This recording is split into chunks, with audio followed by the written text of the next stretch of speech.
Hello student. आज हम लोग साइंस के दूसरा क्लास लेकर आए हैं, ठीक। और कल के वीडियो में 10 क्वेश्चन देखे जो अनेकों टॉपिक से संबंधित था। 10 क्वेश्चन से बहुत सारे क्वेश्चन को हल करने की हम लोग कोशिश की। आज भी वीडियो में हम लोग देखेंगे बहुत सारे क्वेश्चन, 10 गो क्वेश्चन है, लेकिन इससे बहुत सारे क्वेश्चन को हम लोग बनाने की कोशिश करेंगे। चलिए बात की जाए हम लोग कि पेरुवेट के विखंडन से कार्बन डाइऑक्साइड जल तथा ऊर्जा देता है, और यह क्रिया जो होता है कहां पर होता है। तो ऑलरेडी आप लोग को याद होना चाहिए कि माइटोकॉन्ड्रिया में, ठीक। यह क्रिया कहां होता है तो माइटोकॉन्ड्रिया में। तो नेक्स्ट क्वेश्चन, क्वेश्चन नंबर 2 देख ले। करें कि निम्न में से कौन सा पदार्थ लेंस बनाने के लिए प्रयुक्त नहीं किया जा सकता है। तो आप लोग को ख्याल होगा, पहले पढ़े होंगे कि कौन से वस्तु को, कौन से ना लेंस बनाने के लिए किस चीज का प्रयोग नहीं होता है। तो जल होता है, कांच होता है, प्लास्टिक होता है, लेकिन मिट्टी के नहीं प्रयोग होते हैं। इसलिए ऑप्शन नंबर डी ऑप्शन सही है। चलिए नेक्स्ट क्वेश्चन पर देखते हैं। 3 नंबर क्वेश्चन कर रहा है, समान दृष्टि से वयस्क के लिए सुस्पष्ट दर्शन के अल्पतम दूरी। जब क्वेश्चन में अल्पतम लोग जाए या न्यूनतम लोग जाए तो ऑलरेडी 25 सेंटीमीटर मानना है, लेकिन अधिकतम कहे या दूरी बिंदु कहे तो अनंत मानना है। तो अल्पतम या न्यूनतम दूरी 25 सेंटीमीटर, ठीक। उसी प्रकार से दूरी बिंदु कहे ना तो ये मारना है अनंत, सबसे दूरी बिंदु अनंत। देखिए बात की जाए लोहे की परमाणु संख्या, कह रहा है कि लोहे की परमाणु संख्या कितनी होती है। तो आप लोग के अवर्त में ख्याल होगा कि लोहे की परमाणु संख्या कितना होता है। तो बात करें तो लोहे की परमाणु संख्या 26। चलिए तो यहाँ पर 3 और परमाणु संख्या के बारे में हम जानेंगे। सबसे पहले देखेंगे 23।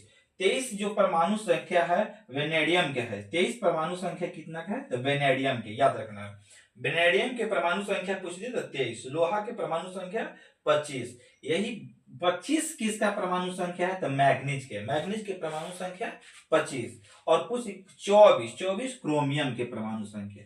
तो आप लोग को परमाणु संख्या भी रट जाना है, एक ना एक लाख। तो चलिए आप लोग को हम टास्क के रूप में दे रहे हैं कि 2 कमेंट में 2 तत्व की परमाणु संख्या आप लोग के कमेंट बॉक्स में कमेंट करना है।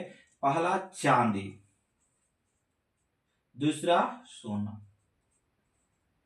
तो आप लोग कमेंट बॉक्स में इसका जवाब दीजिएगा कि चांदी की परमाणु संख्या कितना होता है और सोना की परमाणु संख्या कितना होता है। चलिए अगला क्वेश्चन पर देखते हैं। कह रहे कि कोई विलयन लाल लिटमस पत्र को नीला कर देता है तो उसका पीएच वैल्यू होगा। तो याद रखना है कि जब भी अगर बात की जाए, हम लोग को जब भी बात की जाए तो लाल से नीला कर रहा है, लाल से नीला, ध्यान रखना है, लाल से नीला। तो बात की जाए लाल से अगर नीला की ओर बढ़े तो हमेशा क्षार बनाता है, हमेशा क्षार बनाता है। लेकिन नीला से अगर बात की जाए, नीला से लाल कहे तो याद रखना है, नीला से लाल कहे तो अम्ल। और ऑलरेडी हम लोग के याद है कि किसी भी विलयन के पीएच वैल्यू 7 हो तो उदासीन विलयन कहते हैं, उदासीन विलयन कहते हैं। लेकिन 7 से अगर यानी कि कम रहे तो उसे यानी कि अम्लीयता गुण होता है, अम्ल के प्रभाव दिखाई देता है। और 7 से अधिक हो तो उसमें क्षारीय प्रभाव दिखाई देता है, यानी कि क्षारीय। अब क्वेश्चन में कह रहा है कि यानी कि लाल लिटमस पत्र नीला कर दे रहा है, लाल से नीला हो रहा है तो इसका मतलब कि क्षार हो रहा है, क्षार हो रहा है तो 7 से अधिक होगा। तो ऑप्शन ए में 7 से अधिक मात्र एक ही क्वेश्चन है, यानी कि ऑप्शन नंबर बी 10। तो याद रखना है किसी भी विलयन का पीएच वैल्यू 7 से अधिक हो तो क्षारीय, 7 से कम हो तो अम्लीय, यदि 7 हो तो उदासीन विलयन होता है। तो इसका आंसर आप दीजिएगा कि किस विलयन का पीएच वैल्यू 7 होता है। आप लोग कमेंट बॉक्स में इसका जवाब दीजिएगा, ठीक। चलते हैं नेक्स्ट क्वेश्चन पर। करें कि आधुनिक अवर्त सारणी में वर्गों की संख्या, कल की वीडियो में हम पढ़ाए हैं कि अवर्त सारणी में अवर्त की संख्या 7, अवर्त की संख्या 7, वर्ग की संख्या यानी 18। अगर यानी कि इस वीडियो में यानी कि नए हैं तो कल की वीडियो देख लीजिएगा। तो अवर्त सारणी में अवर्त की संख्या 7, वर्ग की संख्या 18 होता है, वर्ग की संख्या 18 होता है।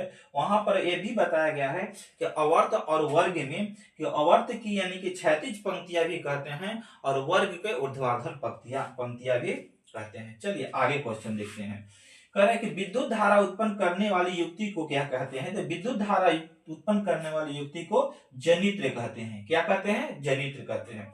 चलिए आप सारा क्वेश्चन के बारे में हम लोग जानेंगे। गैल्वेनोमीटर, ठीक, गैल्वेनोमीटर की अगर बात की जाए तो यह कमजोर धारा के यानी कि नापता है या धारा के दिशा की भी नापता है।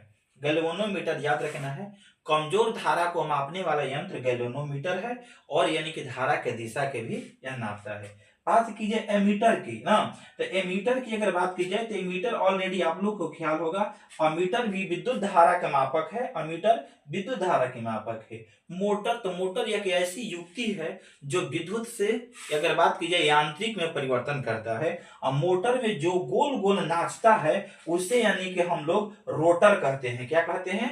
रोटर कहते हैं। और रोटर को गोल गोल घुमाने के लिए जो चुंबकीय गति लगता है, क्षेत्र लगता है, उसे स्टेटर कहते हैं, ठीक ना। मोटर में गोल गोल घूमने वाला भाग के क्या कहते हैं? रोटर, ठीक। और जो चुंबकीय क्षेत्र उत्पन्न करता है उसे क्या कहते हैं? स्टेटर, ठीक ना, याद रखना है स्टेटर, ये सब याद रखना है, ठीक। मोटर इन धारा के परिवर्तन कैसे करता है? तो यानी कि विद्युत से यांत्रिक, याद रखना है, विद्युत से यांत्रिक। चलते हैं अगला क्वेश्चन की ओर। कह रहे हैं ओजन की अणु में ऑक्सीजन की परमाणु की संख्या कितनी होती है? तो ऑलरेडी आप लोग को मालूम होगा कि ओजन के सूत्र होता है O3, तो ऑक्सीजन की मात्रा 3 होगा। कितना होगा?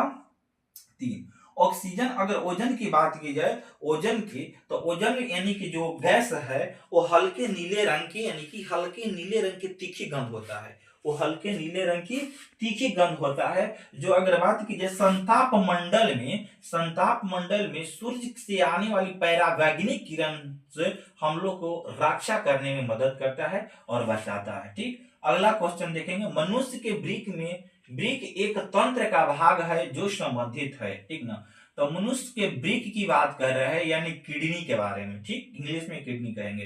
तो वृक्क क्या है? तो याद रखना है कि वृक्क हमें उत्सर्जन तंत्र है। क्या है? उत्सर्जन तंत्र है, इसलिए उत्सर्जन से यानी कि याद रखना है। पोषण में हम अगर बात की जाए कि पोषण से संबंधित हम लोग के पाचन ग्रंथियां से, पोषण से संबंधित आहार नाल है, श्वसन से संबंधित अगर बात की जाए तो फेफड़ा, और परिवहन से संबंधित हृदय, ये भी याद रखना है। नेक्स्ट क्वेश्चन के ओर चलते हैं। कह रहा है कि निम्नलिखित में से कौन जैव मात्र ऊर्जा के स्रोत है? तो आप लोग को ख्याल होगा कि जैव ऊर्जा के स्रोत वह ऊर्जा के स्रोत जो जीव जंतुओं से प्राप्त होता है उसे जैव ऊर्जा के स्रोत कहते हैं। तो अगर देखा जाए तो इसमें लकड़ी यानी कि सजीव से प्राप्त होता है, यानी पेड़ पौधा से। गोबर भी सजीव से प्राप्त होता है, यानी कि कोयला भी हम लोग लकड़ी की उच्च दाब और ताप से, यानी कि उच्च दाब और ताप देने पर, यानी कि जमीन के अंदर कोयला। लेकिन नाभिकीय ऊर्जा जैव मात्र ऊर्जा के स्रोत नहीं है, इसलिए 10 का क्वेश्चन सही होगा। तो इस वीडियो में जितना भी क्वेश्चन है, थैंक यू, और नेक्स्ट क्वेश्चन के लिए आगे इंतजार कीजिए।